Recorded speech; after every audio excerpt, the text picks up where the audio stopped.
Broadcasting from the furniture capital of the world, it's Couched with Carson Kressley. Tonight's guests, luxury designer and internet sensation, MA Allen. New York City design expert, Drew McGukin. With Roy Day and his band Cookie. Ladies and gentlemen, I introduce to you, Carson!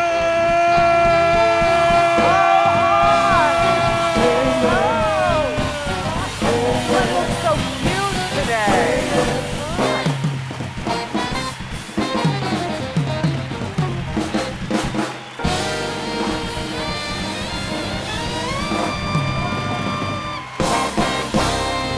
Wow! Thank you guys, that's so fun. It's so good to have a band to introduce you, and you can just get all your juices flowing in the morning. Okay. All right, everybody, welcome to Couched. I am Carson Kressley. That's where you go crazy. Oh my God, thank you so much. Sit down, relax, enjoy. I am so excited because we are talking about something today that is so important to design, finding your zen and what makes you happy, right? So we are gonna talk about that today. Roy, is your home zen? Yeah. Is it? I got an area. You have a zen area? Yeah. What area is that? My hot tub. Oh, really? Yeah. That's how you roll. Yeah. You have a hot tub. Yeah. Where's that? On the patio. Oh, outside. Yeah. Okay. When were you in it last? Uh-oh. Oh. What happens in the hot tub stays in the hot tub, Yeah. Roy. We won't do anything too crazy. It sounds good. I'll come over sometime. You're welcome. We'll do the hot tub. We'll have some Chardonnay. We'll cuddle. Maybe not the last part, but all the other stuff. Give it up for Roy and the band, everybody. How great are they? Roy and Cookie. Cookie. Don't forget. Okay.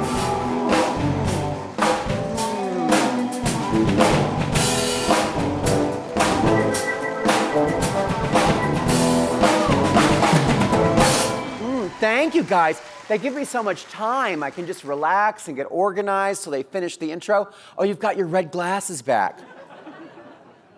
I always think of Sally Jesse Raphael when I see those because I'm very old. Even though my nose is only 2, I'm almost 50. So I'm quite old. Okay, so we have somebody here today, actually 2 people, who are really great at creating really, I would call them like emotional rooms that make you feel a certain way. And they're both really great. The first acclaimed designer is based in Raleigh, North Carolina, which I have to say, Raleigh is so happening. They have like it is. I went and they had all these great stores. I just went to the North Carolina State Fair there for something totally different. And everyone needs a fried Oreo occasionally, just saying. But anyway, she is from Raleigh, North Carolina, and she has spearheaded a design movement in her home state, and she's an expert in taking eclectic accents and applying them to modern spaces, and she is not afraid to pull in the unexpected. Not only is she an incredible woman, but she was called one of the most influential and renowned interior designers of her generation by the Huffington Post. So she knows what she's doing. Please welcome MA Allen.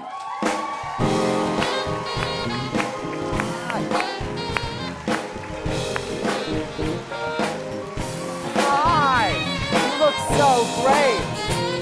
Look at you, you're chic as can be. Come sit down. Okay. Thank you. Oh my gosh, I was just telling MA that she was chic AF. Chic and fabulous is what that stands for. And I saw your husband and your kiddos are here too. They are. They're adorable. I needed emotional support. Yeah, I love that you roll with your whole crew. Yes. That's great. That's the benefit of being in Raleigh, right down the road. I know you're a North Carolina. Are you a native to North Carolina? I am. And I know you. We probably have run into each other before, even though we haven't officially met. We've met on Instagram And I'm like best friends with so many people on Instagram where I'm like, hey, how are you? And then I see them, I'm like, who are you? And like we talk on Instagram, I'm like, oh. But you and I grew up showing horses together, right? Yes. Saddlebred horses. Yeah, so it's so strange that we have in common not just design, but also American saddlebreds. I know. And are you still riding? I'm not. You're too busy. I am. You're too busy being a renowned interior designer. Too busy being a mom to 3 kids. And a mom. Oh, you have 3 kids? Yes. Okay. And a husband. And a husband. That I takes saw work. him. He's very cute. You did good.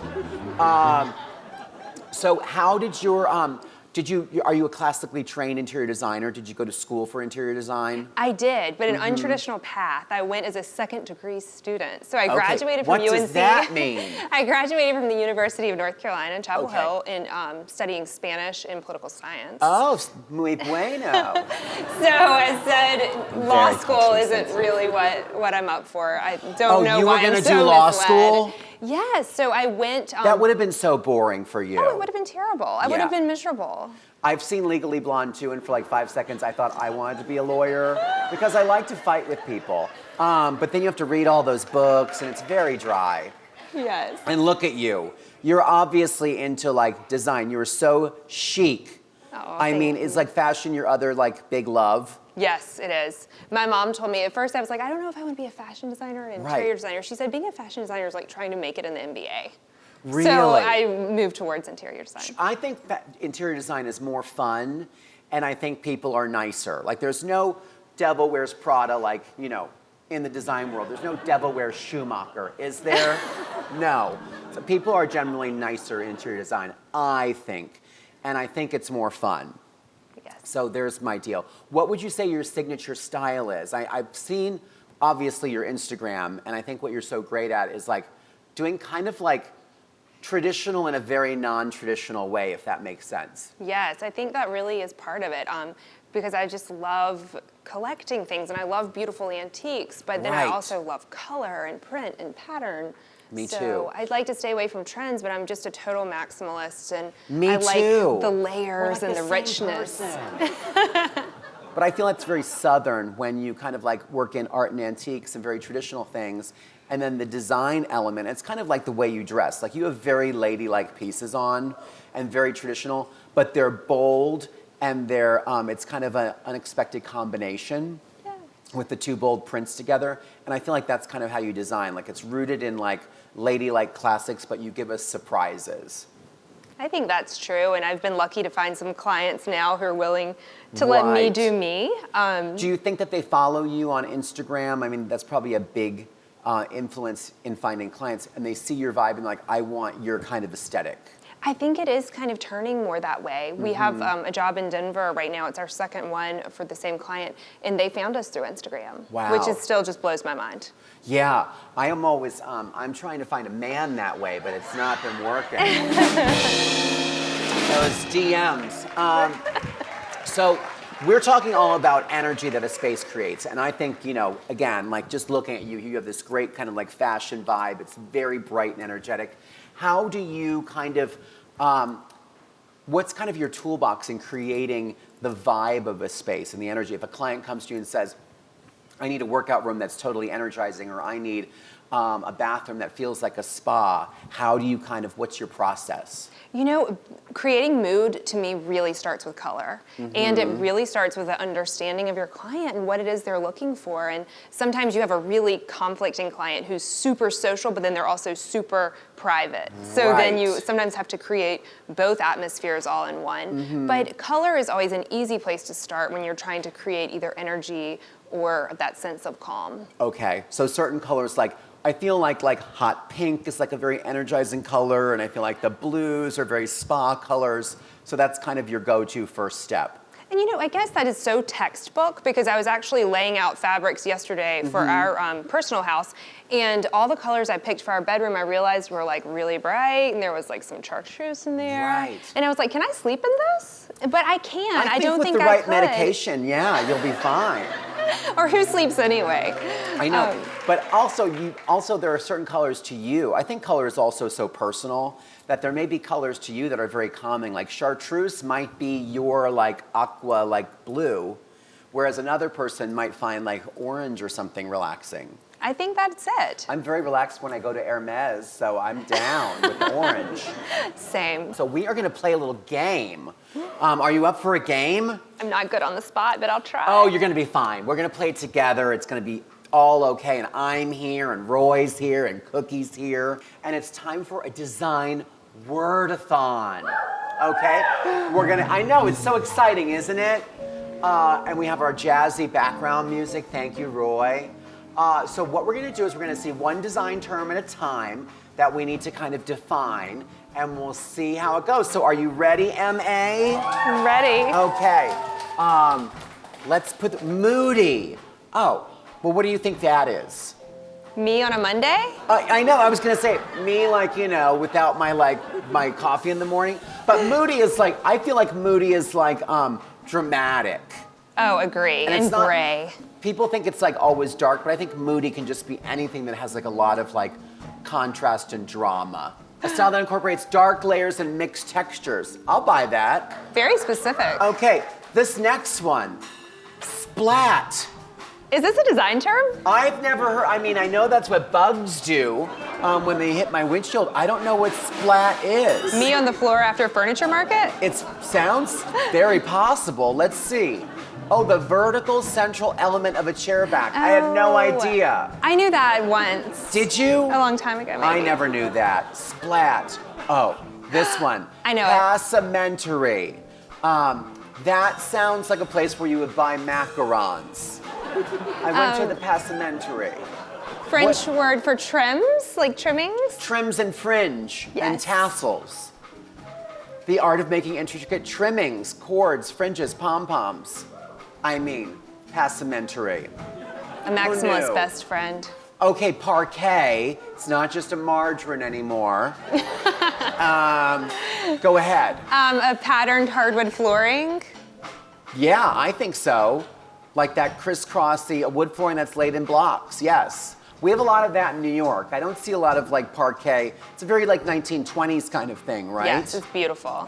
Next up, settee. I mean, Small sofa. small sofa. Yeah, this is almost like a tiny love seat, usually more delicate. Let's take a look. A long seat or a bench with back and arms. Toile, I love toile. It's one of my favorites. You know what that is. Yes. They've- So the countryside and drawing. Right, a French country print evoking country life usually. Toile. I was gonna do a crime show called Up Against the Toile, where I apprehend burglars in French country estates. It's in development. Lanai. It's some kind of like outdoor area, maybe a covered porch. Yeah, I think it's a Hawaiian term where it's just a small outdoor like patio. Let's check it out. Oh, it's a covered screened-in porch? I had no idea. Very Florida. I feel like I've been lanai'd to all my life. I didn't know. Applique. I mean, that's an easy breezy one. Go for it. Oh, love an applique in the South. I mean. It can be like a monogram or something applied to another fabric. Right. I feel like do you like monogrammed bed linens? Like the big like leontine The linens? leontine, yes. Oh, I die. I can't afford them, but they're so gorgeous. The next one. Oh, this one. Coming up, Rococo. A design style, lots of curves and twists. Very curvy, like 17th century. French term for decorative style characterized by delicate lines, scrolls, curves, and foliage. I also think it would be a good name for a baby. Rococo. What are your kids' names? Lil, Fisher, and Lula. If you have another one, might I suggest Rococo? Even the kids love that. Rococo Allen. That has a really nice ring to it. Is that a baby laugh sound effect or is that real? Oh, that's good. I love that. That just makes people happy. Do that again. Okay, maximalism, what we live for. This is us. More is more. I would love to see how they define Layer it up. Embracing the more is more aesthetic, come on. Oh my gosh, that's it. We're done with our game already. All right, now tell us what big, giant, fun, exciting projects. Do you ever do restaurants or like hotels, or are you mostly residential? You know, right now, mostly residential. We have a lot of new construction and renovation projects. Okay, because Raleigh is booming, so you're doing a lot of like new homes. It is very busy, and I'm doing an apartment in New York right now, so I'm flying up there tomorrow for an install, so that's exciting. Okay, well, we are going to say thank you to MA Allen, everybody. So gorgeous. You were like a very, like, you're giving me like an Aaron Lauder vibe and like a very like old school fashion vibe that's been like totally like updated in the best possible way. Oh, so what a compliment. I'm such a fan. you. Give it up for MA, everybody. And by the way, we will be right back with another incredible designer. So you're not going to want to miss this, so don't go anywhere.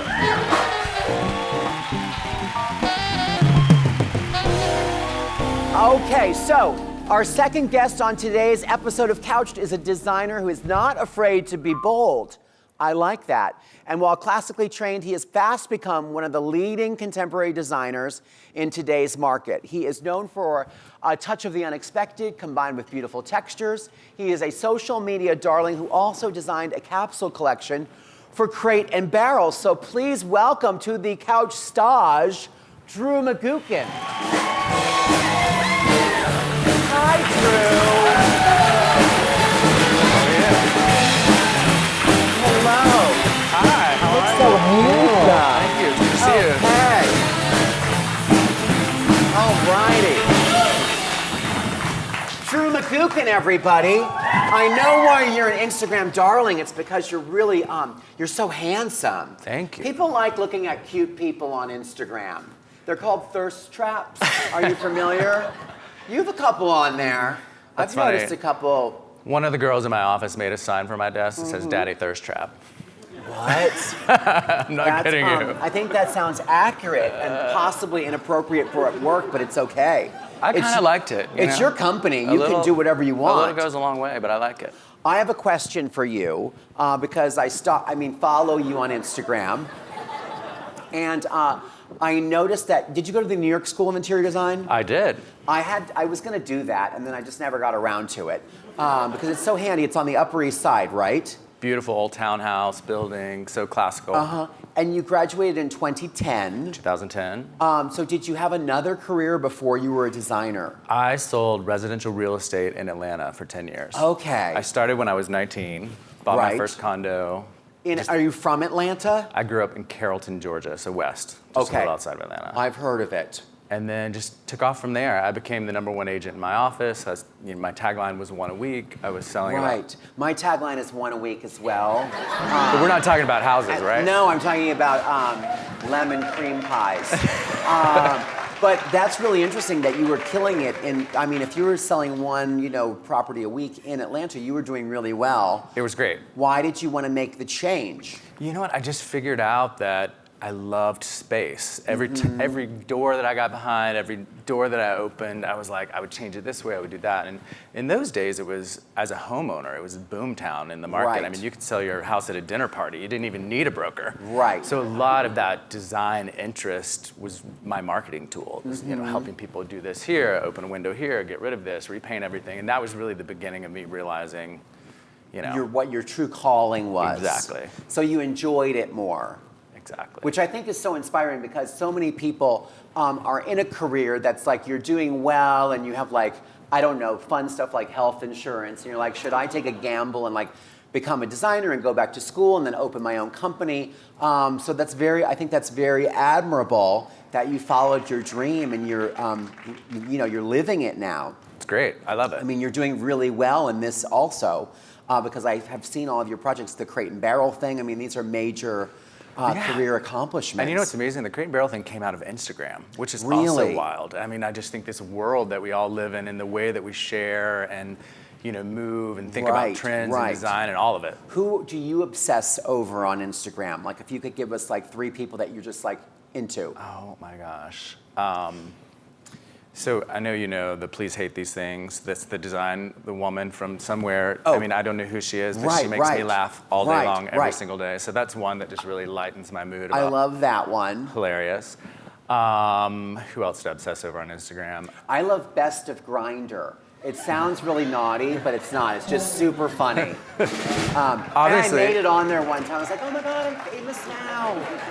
I mean, come on, I'm obsessed with you on Instagram too. Who's not? Stop Right? it. No, my Oh, but wait. Instagram isn't that good. Wait. Did you love that you and I were on the open house New York together? Like right back to back? I noticed that. I was like, is the universe trying to put us together? That was really fun. I love open house New York, and I love seeing people's like apartments. Not even just like, it's fun to see spreads in the shelter magazines, but they're always so like anonymous, like the couple and like the wife, and I'm just like, who are And these everyone's people? so like They're very staged and- anonymous. I like when people give you the actual tour. So Yeah. that's That's what fun. Your was apartment fun. looks great. I liked it. You know, I try. I'm a maximalist. It has a lot of layers. Are you more maximal or more minimal in your own home? So in my own home, I'm definitely more maximalist. Are you? In my work, I find that I'm more restrained, which is interesting. I don't know. I Yeah. don't know what the difference is. I don't know if it's just that little side of myself that I keep to myself, or but it's a funny difference. Would you say that you can create some Zen kind of spaces? I think I can get zen. Yeah. Have you ever done a spa? I've Like never done a designed spa. One? That would be good. Yeah. I know I'd be you open for like. the I know challenge. you like a spa. That's true, everybody. You look like a kiwi fruit. I think that was Is I think that that was what a that kiwi is? mask. I definitely think that was a kiwi mask. Yeah, I can spot a kiwi fruit mask from a mile That really away. was me. You got that. That's Where good. was that? So I do this bespoke facial program at Okay, a place okay. called Jadderm in My New York God, City. this is getting very gay. Bespoke facial at Jadderm. What? You've just outgayed me. I mean, What is a bespoke facial? so you sign up for an annual facial, not Okay. annual as in you go every 3 weeks consistently. Okay. And they move you through the process based Right. on the needs of your skin at that Really? time. Wow. This sounds expensive. Well, I think we like to invest in things that, Right. have long-term benefits. Yeah, and your face, I mean, something you see every day. They have that thing in interior design where like the things you use all the time are supposed to be good quality, like your knobs and your faucets. So why not invest in your face? Listen, I mean, I can turn you on to it. if She's great. We'll go sometime. Is it in New York? It's in New York. Oh my God, let's go do bespoke facials sometime. Let's get it. What are some of your trips? What are some of your tricks for creating like that peaceful vibe in your clients' homes?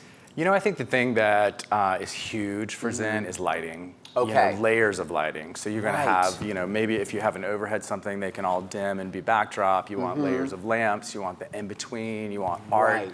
I think that's, and especially now with all the technology, whatever it is, whether Right. it's, plugged into the wall or it's the bulbs that you can control with your phone. There are a number of different variations, but I think setting the scenes and Right. just be able to walk in and hit the scene is, just a button. or whether Right. it's in your phone or whether you're asking Siri or Alexa, just setting that mode is the beginning of it. And then I think it's sightlines. I think creating spaces that have moments that you can genuinely sit and it's not sitting and staring at a television. It's like, what are you Right. looking through?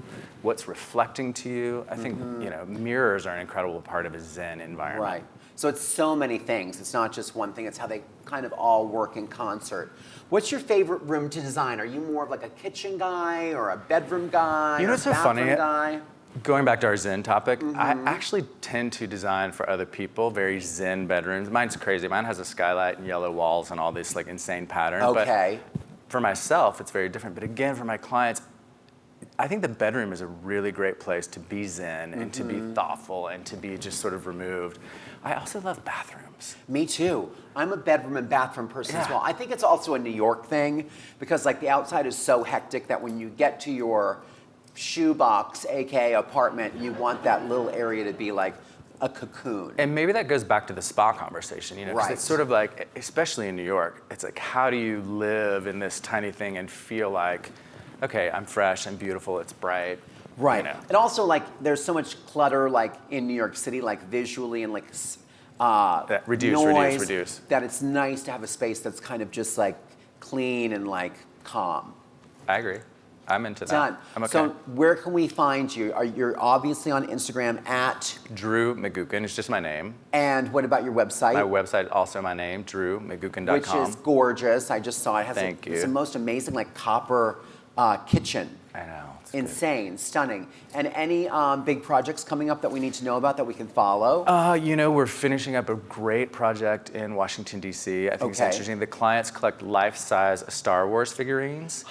So a part of the lighting plan, we literally have a switch, we call it the Lucas lights. Right. And you hit the switch and like lights come up over all of the like, I mean, this like 6-7 foot Darth Vader thing in the like living room.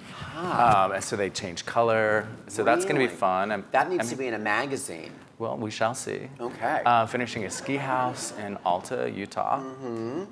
Starting something new in the Hamptons. You know, all of our usual New York City suspects. You're busy. Yeah. All right. Well, give it up for Drew McGuckin, everybody. Thank you so much. We will all follow you on the Instagram.